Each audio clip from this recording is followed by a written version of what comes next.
story called The Blue Light, which we know that the Grimm brothers collected stories from, well, at least one soldier. We know that there are quite a lot of soldier stories in the collection, and of course there would be, because these stories were collected during the Napoleonic Wars at the end of at the end of the Napoleonic Wars, when life must have been unbearably tough.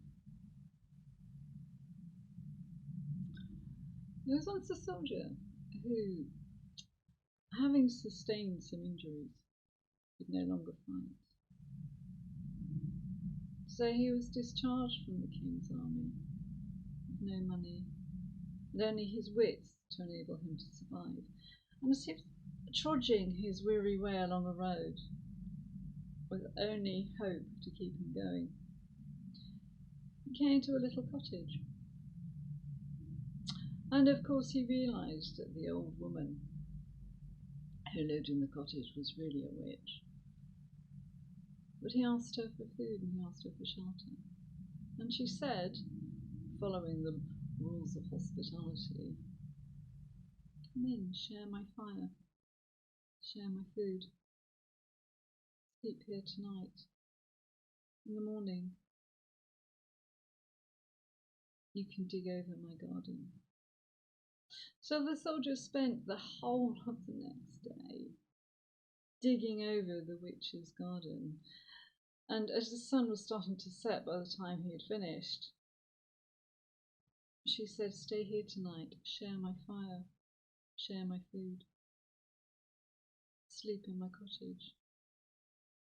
And the next day, the soldier spent all day chopping wood for her. And as the sun set, she said, "Stay here tonight, warm yourself at my fire, share my meal, sleep here." So the next morning, the old woman, witch, said,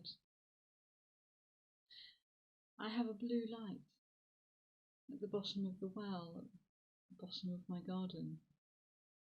I need you to retrieve it for me." And there, sure enough, right at the bottom of the garden, was a well with no water. So the soldier got into a basket, and the old woman lowered him down to the bottom of the well. And there, on the earthen floor of the well, was a blue light. And the soldier picked it up, got back in the basket, and the old woman pulled on the rope to lift him up, and he had almost got to the top when she reached down to take the blue light from him. But the soldier, realising her intent, said, "I will give you the blue light when both my feet are on the ground." And the old woman let go of the rope, so the basket, the soldier, still carrying the blue light, plummeted down to the bottom of the well. And there the soldier sat, thinking how ironic it was that he'd met his doom at the hands of an old woman, even though he had survived the war. So, there being not much else left for him to do, he lit his pipe. And as he lit his pipe from the blue light, a black dwarf appeared and said, "What do you command?" And the soldier said, as of course he would, "Well, the first thing is just to get me out of this well." So the dwarf led him down a tunnel and through passages. He said, "This is where the witch has hidden all the gold that she has acquired over the years." So the soldier filled his pockets with gold and followed the dwarf out until they found themselves back in the witch's garden. And the dwarf said, "What else is there that you wish me to do?" And the soldier said, take the witch to the justices." And almost before he'd finished speaking, the witch rode past on a wild cat. her hands bound. And of course there was no doubt that she was taken to the gallows. But the soldier, with his pockets full of money, walked into the city where the king lived and found the best inn in the city and the best room at the best inn in the city. And he ate the best food and slept in a nice warm feather bed.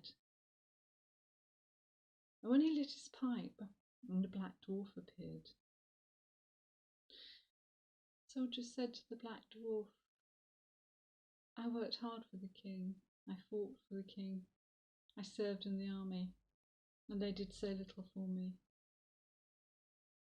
I wish to have revenge on the king." And the dwarf said, "No good will come of that. No good. Nevertheless, I want you to go to the castle tonight. Pick up the princess as she lies sleeping. Bring her to me, for I want the princess to work as a maid for me all night." And the dwarf, although he advised against it, did as the soldier commanded. And the dwarf had a trick of making himself invisible. I think dwarves can do this. Managed to get into the castle, get into the princess's bedchamber, picked her up as she lay sleeping and carried her to the inn and woke her. And the soldier said, "Fetch a broom, sweep the floor." And he sat himself down on a comfy chair, swung his legs up onto a stool, and said to the princess, pull my boots off. Clean the mud off my boots. Polish my boots." So the princess worked all night for the soldier, and then at first sunlight the dwarf picked her up and took her back to her own bed in her own room in the castle. And over breakfast the princess said to her father, the king, "I had such a strange dream last night. I dreamed that I dreamed that I was taken to an inn and I worked all night, and yet I feel as tired this morning as if I really had worked as a maid all night." And the king said perhaps it wasn't really a dream. Perhaps it really happened. Tonight, when you go to bed, put a handful of peas in the pocket of your nightgown. And if you are carried through the streets once more, drop the peas behind you. But the dwarf knew of this plan. So as he carried the princess through the streets that night, he dropped handfuls of peas. So in the morning, when the king's servants went to try and follow the trail of peas, they found that all the street children were having a great time picking up all the peas that they could find on the street. So once more, the princess worked as a maid all night for the soldier. And then the next day she told the story to her father. She said, "We will think of something else. We need a plan. We need a cunning plan. Tonight, go to sleep with your boots on, your shoes on. If you find yourself in the same room in the same inn, take your shoe off and hide it. We will find it later." So once again the princess toiled all night for the soldier, but she managed to take off one of her shoes and hide it under the bed. And the next day the king sent all his servants out to search the city, and they found the shoe under the soldier's bed. But by that time the soldier had taken the advice of the dwarf and had already left the city. But he had left behind him in the inn his blue light and his bag of gold. He left in such a hurry. So the soldier was quickly captured and thrown into prison. But as he was there in the prison, gazing out of the window, he saw walking past one of his old comrades. And the soldier had but 1 gold coin left in his pocket, and he said to his comrade, "If I give you my last gold coin, will you go to the inn where I have been staying and fetch my bundle for me?" So, as fast as he could, the soldier's comrade ran to the inn, found the bundle, and passed it to the soldier through the window. So, of course, the king's judges condemned the soldier to be hanged. As he was taken to the gallows, he said to the king, "Can I have but one last request? Can I smoke one last pipe?" And of course it is traditional. So the soldier lit his pipe on the blue light, and there appeared on the scaffold the black dwarf. So the dwarf took his cudgel, and he had only to touch the hangman, the guards, the judges who had condemned the soldier, and they fell. And the king, seeing this, begged the soldier for his life. And in order to save his own life, the king gave the soldier the hand of the princess in marriage. So it ended well for the soldier. But what happened to the dwarf? The story does not say.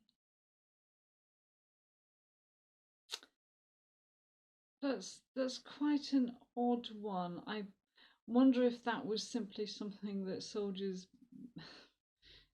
It has a feeling of something that's been kind of cobbled together, because there's elements of a sort of genie in there and elements of dwarfs, obviously a very kind of Northern European. But certainly you can imagine how soldiers, maybe if you're cold, wet and hungry, you would really need to believe that there were people who won through and people who did get their revenge on how badly they were treated. Quite like the idea of kind of the dwarf as a genie, and I wonder how that idea of lighting, I don't know why it's a blue light. Lights aren't really blue, are they? How that sort of magically enables someone to appear who helps you. Perhaps stories like that travelled from Arabia, maybe along trade routes, or perhaps they were brought back by crusaders. Who knows? Stories like to travel.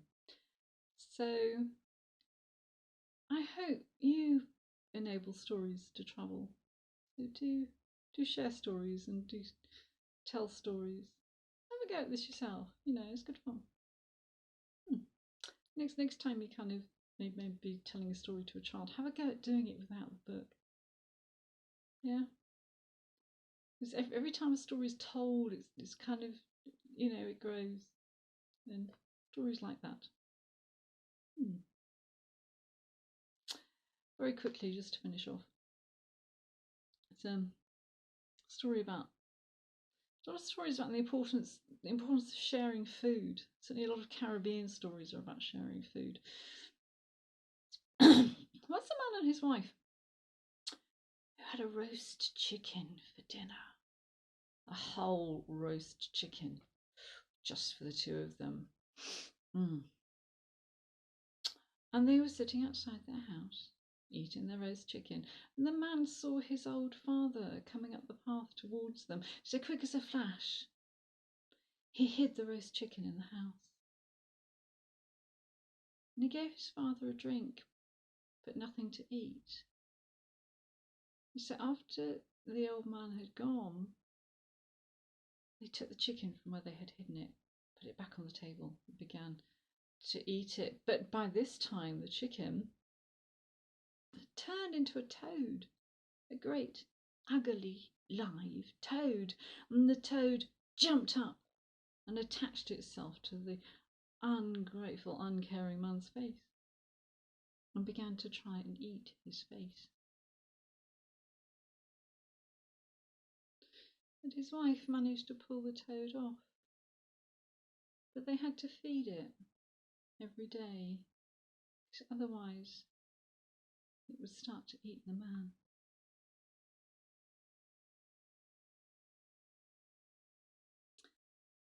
Here we are. Lots of stories about sharing food and all the rest of it. Lovely. So, let's still send stories on their journeys around the world, because storytelling is just a lovely thing to do. So, we are working our way through most of the Grimm Brothers stories. There are 250 of them, but we're doing quite a lot. So, please do subscribe to my channel, and I hope to see you again soon. So from me and the doves on my jumper, bye for now.